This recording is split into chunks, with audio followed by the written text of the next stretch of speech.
This is one of my very easy makes for Easter.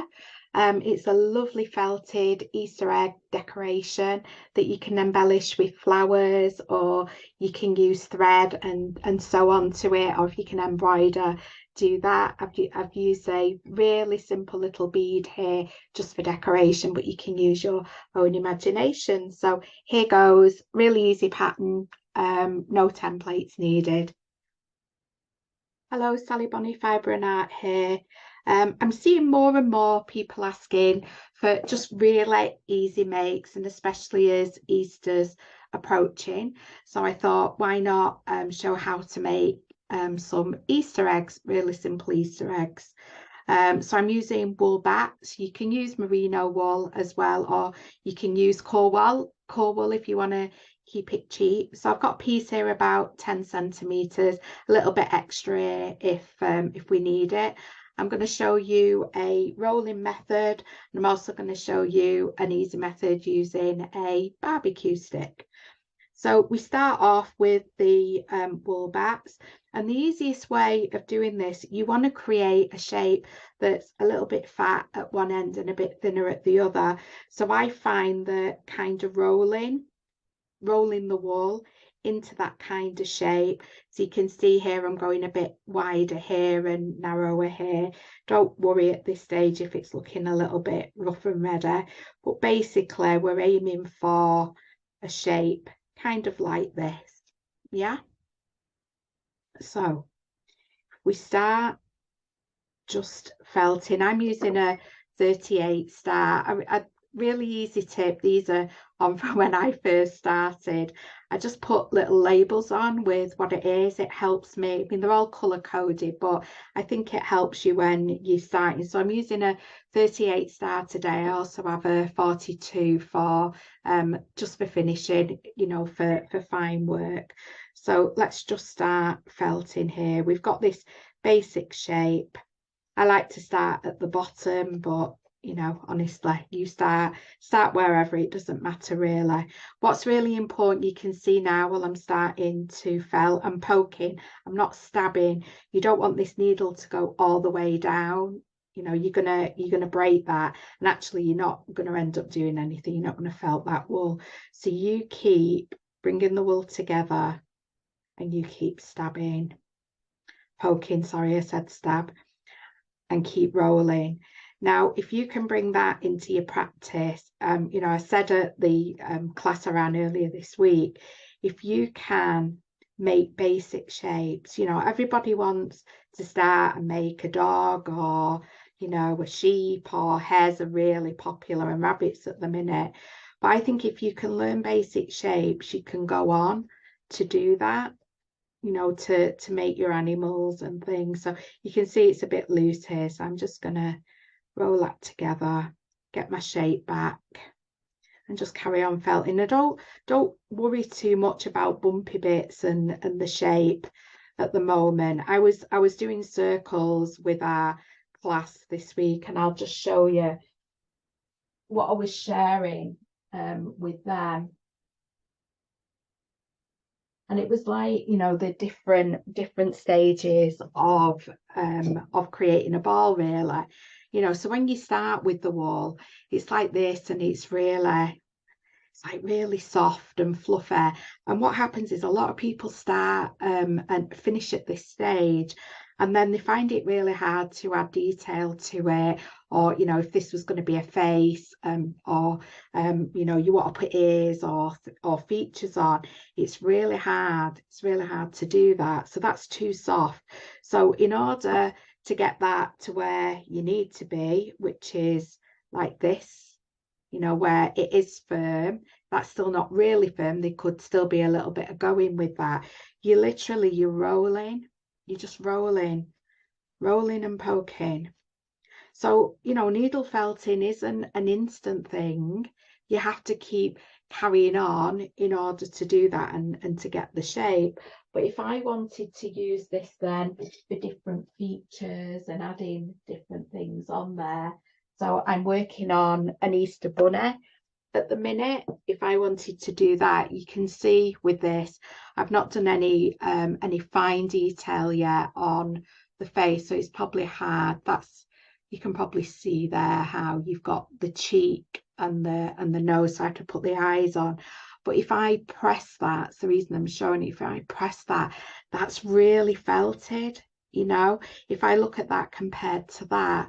So here, where I'd use a finer needle for the detail there, because I want to put some little sleeping eyes there, it'll be very easy to do that. Whereas if I wanted to do it on this, it's just, it would be too hard because it's so soft. Okay, so you know, all of our creations start like this, and these are just stages. So we practice and, you know, perseverance, we can do that. So this doesn't look very much at the minute. So all I'm going to do is keep poking.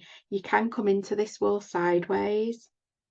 Again, just very lightly and gently, and just carry on and carry on until you get the shape, an egg shape, and then I'll show you some techniques from that. Okay, ladies, so after a little time of just continuing to poke and turn, that's all I've done with this. You can have a look and see, you know, are you happy with that shape? Now, an egg tends to be fatter around the middle here. So it's really easy if you just take some of your wool. Don't do like big clumps. It's always better to add finer. So if I wanted to add that, I'd wrap it round, just wrap it round, get my needle, just very lightly go around and felt all that in place. And then I would just start felting. So gentle poking and turning, gentle poking and turning, just keeping your shape, and I'm happy that this is definitely looking like an egg shape. So the idea I have with this is that I thought it might be quite nice to do a little egg with my sleeping bunny. Maybe that's like, you know, a little gift for Easter. But what you can also do with these, I mean, you can decorate these however you want if you're a good sewer. It's important, you know, like I was sharing before about like with the bunny, about getting that, you know, that firmness. If you want to decorate anything, it's good to get that firmness. So these are just fantastic for beginners because they're small, and you'll get a feel for holding your needle, of, you know, the different when you're poking it, but also the shapes that you can achieve. So another little tip as well is, like, wool loves to be warm, so you can shape these, roll them gently. You need to make sure your wool is felted before you do this. But if you wanted to get more of a shape, you can squash it as well a bit, and then just continue to poke and to roll it.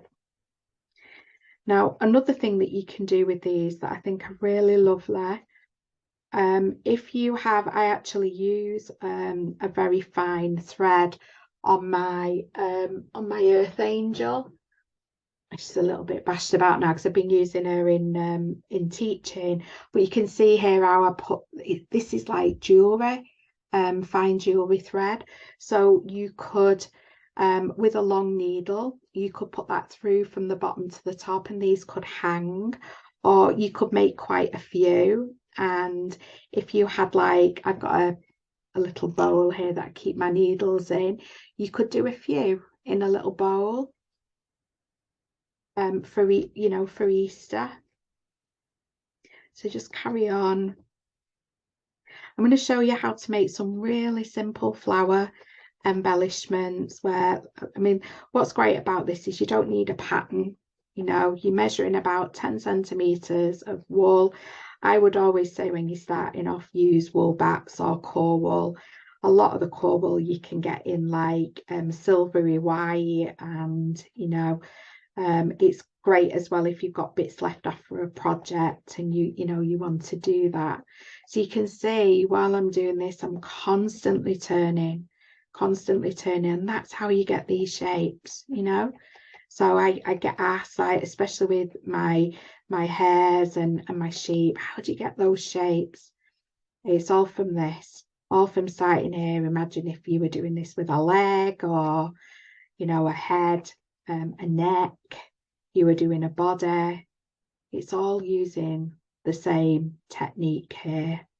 Okay. So I think we're probably there or thereabouts with that. You can become too much of a perfectionist, and honestly, it's not necessary with this craft. Okay. So what I want to show you is I've shown you the barbecue stick. Now, obviously, this needle, this doesn't work well, this needle with wood. So you just have to be mindful of that. I'm just going to move these out of the way. So what you do is just take a piece of your wool. Now, if you wanted to, you could like chop this in half because you don't need the full bit, but I'm just going to show you for ease today. So I'm going to start here and leave a bit of a tail. I'm going to just fold that over. So as near as possible to the wood, but not on the wood, and watch your fingers.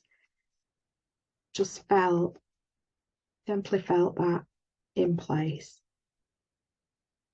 Now, the only part that you're working in terms of doing this, don't do it too long, keep it to your mat. In the early days, I used to stick everything to my mat. So the idea is keep lifting. Okay. So just hold on to that piece that you've put on and quite tightly now, just wind it round. Don't worry about shape too much at this stage, and don't worry if, like, see there, it's started to go a bit thin. That's okay, we can deal with that. So I'm holding down with my finger and I'm gently felting to where the barbecue stick is on either side. Okay, I'm lifting again. I'm just going to go back over a little bit what I've done there, and then I'm just going to bring the wool up. Now, if you wanted to do really tiny pieces, say you wanted to do a really small egg, so just do what I've just shown you.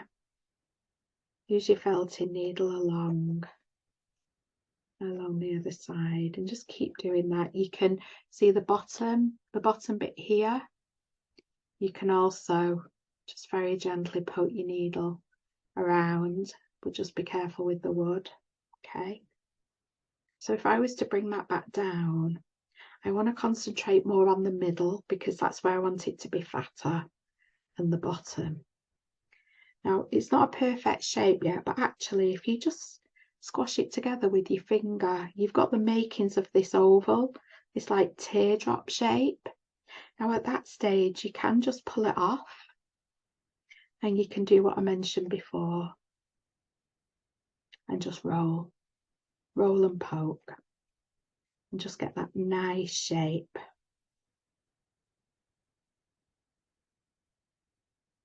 Roll and poke.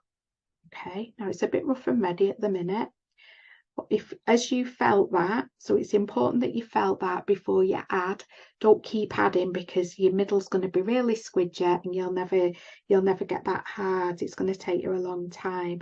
So as you felt that, you can add to it. So I just wanted to show you that because if you struggle with doing a shape, you can use the cocktail stick. Now I use this for doing legs and arms and body shapes. So, you know, again, actually this little one might be a lovely size once I've finished it for my little bunny. I could maybe have my little bunny holding a little Easter egg there. Okay. The other thing with shapes of this size are these would be lovely if you wanted to start doing like 3D flowers and things.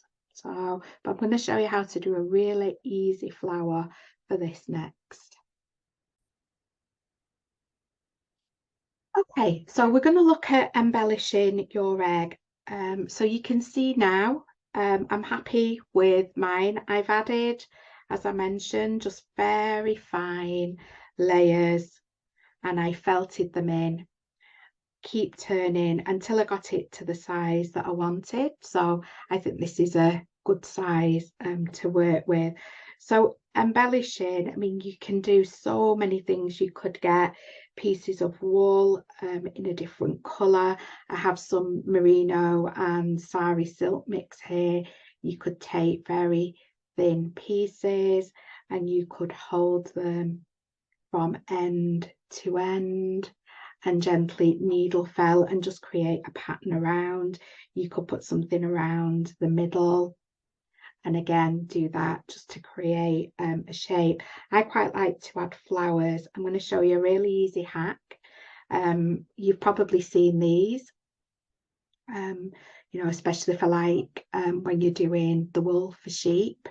So I make these myself. I've got a big bundle here that I made, and you literally, you would take the wool. So if I was going to do it with this wool, merino wool is a good wool to use, but I use all of them to be fair. And all you do is on your cocktail stick, you just wind it. And I like to leave a bit of space in between, just wind it round. Now, if you want to do a couple of colours on here, you can do that. I just get my needle and just, again, near the edge, just to keep them keep them intact really, so they don't keep curling round. So I could use the rest of this. And then all I do, I just dip them in some water. I have a colander and I keep them in the colander, you know, in the holes in the colander, and just leave them there overnight. You can leave them for a couple of days if you want. If you want tighter curls, you can just bring that wool together more loose.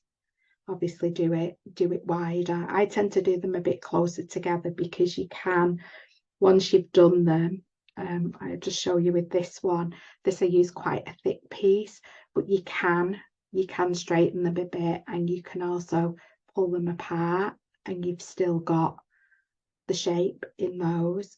So when I was playing around with these, make sure it's warm water as well. If you're in a hurry, you can like use a hairdryer like you would on your hair, but I just like to leave them. So great for when you've got scraps of wool left. So to make these little flowers, and if you look, they're so simple, just really simple, just little shapes. I'll show you with one of the curls that I did, but equally you can do these just from straight wool. So I just cut a piece off. It's the only time you cut wool actually, otherwise we just tear. So I would just get that into a circle kind of shape. I like all the little bits that stick out on here, and just start to poke the wool. And what I do, I bring it to the center, just bring it to the center. You can see already with this, see how we've got that shape. Just be careful you don't felt too much on one side, because your mat's going to be lovely decorated. Turn it over, just again bringing it into the middle, just gently felting. Now if I wanted a bit of contrast with that, so say I wanted a little bit of the green, I find that if you roll these into a ball first, so you've got that shape, and then just felt it a little bit on your mat. Please watch your fingers on these smaller bits. So I pop that in the middle. I might use the other side because it's got a bit more curly on there. Pop that in, watch your fingers, and just gently poke. Bring that in a little bit more. So I'd carry on doing that until I got it to the size and the shape that I wanted. I don't want it too big on here, like that's a little bit big, but you might like that. Okay, so like with the one that I did earlier, I just carried on poking around until I was happy with the shape. And then you hold it where you want that to go. Now again, watching your fingers, I start with just where the wool naturally like drops down, as if it was the edge of the petal, and I just go around, turn my egg around. And I find if you do it this way, turn it around again, you're less likely to hit your fingers. Okay, and you'll find that that'll secure quite easily, but I always do the center because I can just poke a little bit firmer there. You can move it to the side and felt the sides and around, and there you've got a little flower on your Easter egg, and you can carry on. You can use different colours.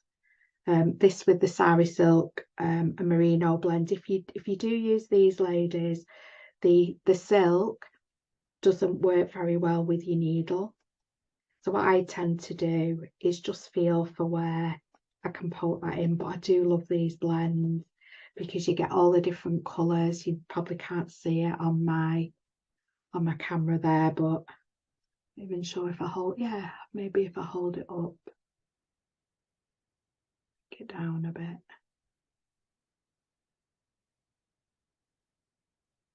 You can see the different colours, but you can carry on with that. So if you just had a plain piece of wool, I would roll that in a ball. I would felt it, keep turning it. I will probably want to do a contrast with this, although this is a blended wool. It's called Sunflower. I love it. It's a yellow and a green together. Say I wanted to put a different colour in there, so maybe this lovely lilac that I've got.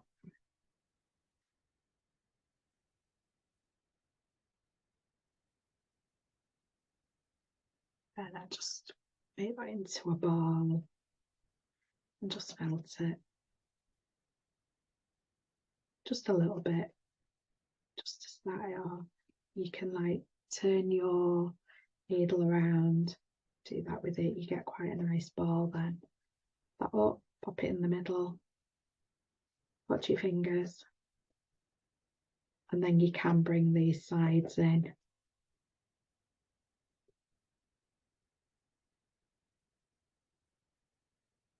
Just bring your sides in. So again, you're just making a little flower shape there. Now, obviously, there's much more sophisticated ways of making flowers. You can make the individual petals and do that. But I'm aiming this at beginners, at women who maybe don't have a lot of time. And then again, you just add it onto there. So as I mentioned earlier, you can put thread through from the bottom to the top, and these do look quite nice hanging. Or again, you could just make a feature of them. So I hope that's helped you today. We're just making a really easy egg for Easter. So here you can see now the finished article. I've added some thread onto mine and a little bead just so that I can hang it. But equally, you could leave that off and just make many of them maybe put into a little bowl. But good luck with your make. If you enjoyed this video, please like it. You can comment. You can follow me on Sally Bonnie Fibre and Art on Facebook and share your creation. And please do follow my page. That would be fantastic. Hi ladies, I just wanted to show you an upgrade that you could do with your egg. So with this one, I've made it as a hanging egg, but you could make a little Easter picture. You could maybe do this as an Easter card. The back of this, these are quite cheap, these little box frames. This is a piece of wood that I've foraged. And if you paint it over with a little bit of watered down UPVA, it'll keep it. It's got a nice gloss on that. Again, foraged pine cones that I just added with some PVA. You'll need a stronger glue to put in on either side, or if you're really clever, if you cut it so it's tight, you can actually just pop it in and it'll stay in place. That's what I've done with this one. So all I've done, I've just hung that thread around the top, added a little pine cone. Now, what you could do is, if you're a little bit arty, you could add a design, do some watercolor painting. You could get nice, like a nice paper, maybe a textured paper. Or if you pop this in the printer, if you pop a piece of paper, I found that there's watercolor paper from the works. It's quite a thin paper, will actually go through a printer. So it takes a little bit of working out, in terms of where the letters and things go, but that would make a lovely Easter gift. So I just thought I'd share that with you.